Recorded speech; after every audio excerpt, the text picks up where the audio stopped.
ఓం నమ శివాయ శ్రీమాత్రే నమః. సర్వే జనా సుఖినో భవంతు.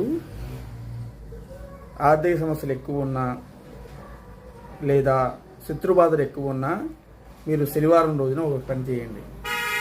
ఎవరైతే శనివారం రోజు నవధాన్యాలు అంటే గోధుమలు, బియ్యం, కందులు, పెసలు, శనగలు, బొబ్బర్లు, మినుములు, ఉలవలు ఇవన్నీ కూడా నానబెట్టి ఆవుకి శనివారం పూట పెడితే ఎంతటి రుణబాధలైనా సరే తీరిపోతాయి. చాలా మంచిగా పనిచేస్తుంది. నవధాన్యాలు ఎవరైతే నానబెట్టి శనివారం రోజున ఆవుకి ఆహారంగా పెడతారో వాళ్ళకి రుణబాధలు తగ్గుతాయి, శత్రుబాధలు కూడా తగ్గుతాయి. ఈ విధంగా చేయండి. నా ఛానల్ సబ్స్క్రైబ్ చేయండి, నా వీడియోస్ లైక్ చేయండి. ఓం నమ శివాయ శ్రీమాత్రే నమః.